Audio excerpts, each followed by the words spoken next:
So what's up guys, your man NBA fan crazier, and I'm gonna be adding to part 2 of my team takeaways list. So I'm gonna do the next team on my list is the Philadelphia 76ers. So let's start our narration story. So if you want to check out my podcast link, I've been doing a new podcast. I'll be posting the link to that in the description. And if you want to see my NBA best clutch plays of the NBA 2020 NBA players, you can check that out. You can give a like, and if you want, you can smash the like button, click on subscribe to get a daily hang of what videos I post. So saying all of that, like, share, and subscribe, and let's get into it.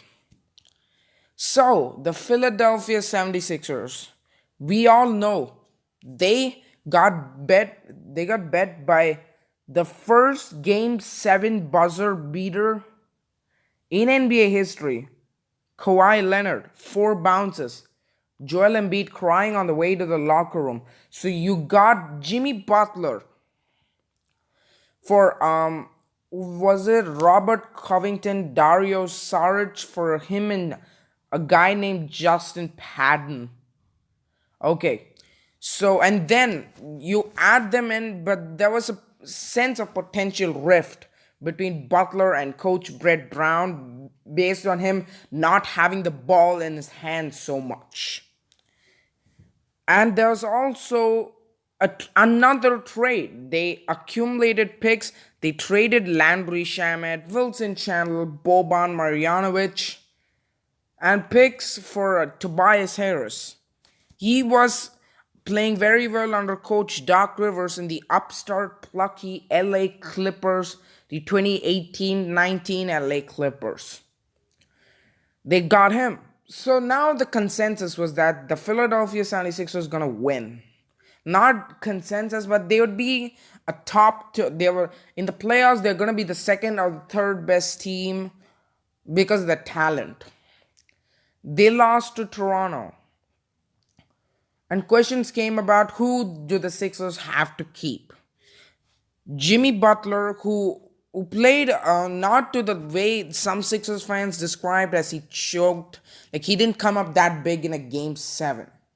Or Tobias Harris, the guy you gave up so many picks for, and a young shooter in Landry Shamet. And the word shooters will become very important in the story as they delve inside. So they let Jimmy Butler go because their sense was that Jimmy Butler had his sights set on the Miami Heat, a team which you don't know what they're going to do because they missed the playoffs. So you're wondering, and I'm saying this as a Heat fan, the general consensus was that what is he doing going to Miami? Well, everyone decided that the Sixers made the right choice keeping Tobias Harris. One, because of Jimmy Butler wanting to leave, that was the consensus. And two, you also gave up so many assets to get a guy of Tobias Harris's caliber. And now, since Jimmy Butler goes, you put more touches into Tobias Harris's and he could become more involved in the action. And now this freed up. Oh, wait. Sorry. That was a sign and trade here. So the sign and trade sent Jimmy Butler, Myers Leonard to the Miami Heat, Hassan Whiteside to Portland, a 23 pick and more Harkless to the LA Clippers, and Josh Richardson to the Philadelphia 76ers. Now, Josh Richardson was the Miami Heat's leading scorer, a very important cog in the Heat's perimeter defense. And one more thing, they let JJ Redick go. He's one of the most respected shooters consistency in the NBA.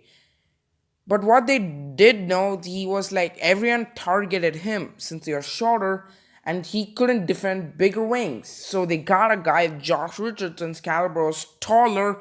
He could shoot the 3 ball not as much as JJ Redick did, but decently. And they went out and got Al Horford with the sense that Embiid's getting injured most of the time. You could have Al Horford as a backup. And now this created a starting 5 of Ben Simmons, Josh Richardson, Tobias Harris, Al Horford and Joel Embiid. Many people predicted the 76ers to win the East. Some still rolled with the Bucks, but those two were the general consensus. But now going into the season, and now they got a good win against a Boston team that got Kemba Walker. I'm not gonna delve into it, but after this is where things started to fall apart. They built and built and built. They came to the top of the East. They were undefeated for like 5 games. Unless after that, they lost to a few road games without Ben Simmons. In Phoenix, he was there. In Utah, he got injured. In Denver, they were without Simmons. And injuries on and off, and this team's fit on the court, they weren't that good. As much as the talent did measure up, the fit wasn't that good. So as much as the record indicated, they started to fall down because in that November 23rd or 25th, I don't remember the date. I think it's November 24th, 25th, around that time. I think it's November 25th. Embiid, Joel Embiid, he got 0 points in Toronto. This would be, in my mind, Joel Embiid's worst game of his career. A player of Joel Embiid's caliber should never get 0 points. Even single digits are okay. You could say, oh, he had a bad game. But 0, that is unacceptable for a player of Joel Embiid's caliber. People say he's top 10. But my concern is you don't need to score a lot to be in the top 10. You need to score decent, but you don't need to score in the high 30s or 30s to be in a top 10. No. Okay. So this is where things started to fall apart. Injuries came in. And then the fit on the court was questioned, with what people saying as the success the Heat were having with Jimmy. Now the question arises: was there a problem in the Sixers locker room with their fit and the locker room? So my narration of the Sixers takeaway is: you can get talent, you can get whatever pieces, you can regain anyone, but you have to have a clear vision of what you're going to put out into the court and how you're going to utilize them. The Sixers pretty much played 3 power forwards and a center in the starting lineup. You could say Ben Simmons is a power forward. I associate him as a point guard. I don't associate him as a power forward. I associate him as a point guard because I think he plays better when he plays the point. Now the question came: should the Sixers split up both Embiid and Simmons? And now the fit is here. They try to put Simmons in the dunker spot, which doesn't take advantage of his actions. Whereas if you put him out in the perimeter, he can make pinpoint passes, and he can also defend in the perimeter. I thought Ben Simmons was top 3. I thought he should have been top 3 in DPOI voting, and I stand by that. Gobert is 4th. I thought Simmons should have been 3rd. Or at least one of the top 3. So my question is, since Simmons he doesn't try to take a lot of shots outside, and that people hate on him a lot for that. Sometimes me too. He's a good player, but with him not like taking a lot of shots outside at the rim, now you needed to put spacing around him. Joel Embiid, he can stretch the floor, but a player like him, his skill set is more suited to a back to the basket style of play, with him occasionally stretching out the floor and hitting threes. But they put him more on the perimeter, not taking advantages back to the basket style. Okay, so now there's a question arising of Al Horford, about how Al Horford clumps up the team's spacing. And now, there's the question of that, whether they should trade Al Horford, get his contract off the books. They gave him 4-year, $109 million. So now Now the season stops. Like there's a questionable fit. They were in the sixth seed, huge underachieving, hugely underachieving expectations till that point. And the pandemic comes, and you say, oh, the Sixers can train. They can train towards what they identify as the weaknesses. Ben Simmons can get to shoot more, he can get to work on his strengths, and he can try to at least work towards his weaknesses. And Embiid, he can try to get more healthier. And Tobias Harris, I don't know what Tobias Harris did. I don't follow the Sixers a lot, but I knew what Embiid and Simmons did.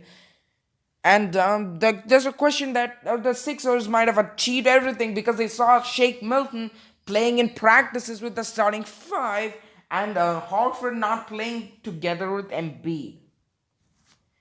So now people started to question whether the Sixers were a contender in the Eastern Conference with this change made. Some were sold on what Shake Milton can bring into the table.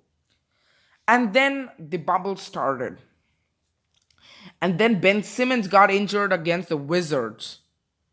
And then Embiid got injured against Portland and he came back. Their first round matchup was set the Boston Celtics.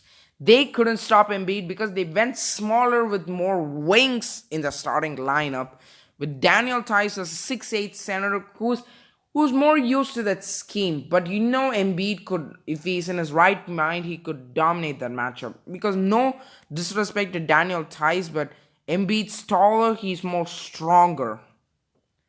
He did go off, but the rest of the team, not so much. They were swept out. They lost the first game by 8, second game by 27, third game by 8, and the fourth one by 4. And the fourth one wasn't as close as you'd seem. It was maybe like a 10 points, 15 points close, but it was never really close to a point where Boston pulled away in the fourth. It was more of the Sixers compensating that margin to make it look like a closer game. So the Sixers got swept. Ben Simmons was injured. And now a lot of questions are looming about the Sixers. Elton Brand, a lot of it's on you. You decided to go with height and length and everything. That is important. But so is shooting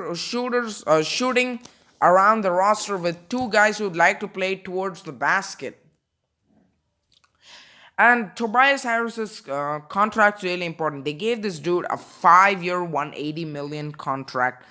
He's a 19 point per game scorer, but that doesn't cut it for a 36 mil per year salary.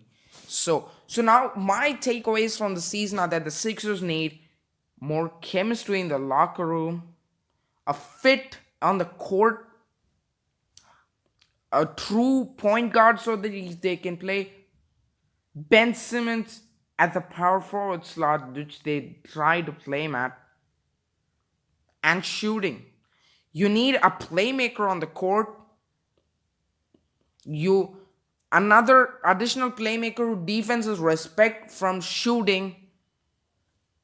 A coach who can hold others accountable to an aspect and can actually put together schemes that doesn't depend on talent, and they brought in Doc Rivers for that.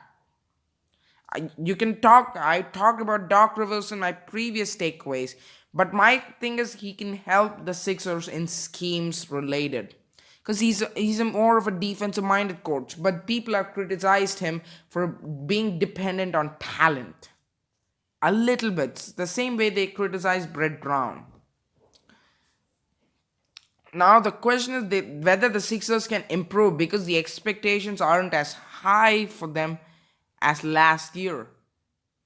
But they're still relatively high. So they need to really get a low option, buy low playmaker, defenses respect from 3. They need to put together a shooting which the defenses respect, Buddy Hield floated out there, and they need to put together schemes that maximizes the talent on the roster. Brett Brown, Sixers fans said he got wins because of the talent, not because whether he actually put together, maximize the team's talent. So my main takeaways are that they need to improve upon the chemistry. The locker room wasn't as good with Jimmy's departure. We also saw what he did with Miami in his first season. Number two, a good coach. Brett Brown was okay. He's a nice person. I like him. But he wasn't necessarily the person who could unlock the team's talent or maximize. Doc Rivers, though he may not do that, he can do that. He can try to do it to a higher level.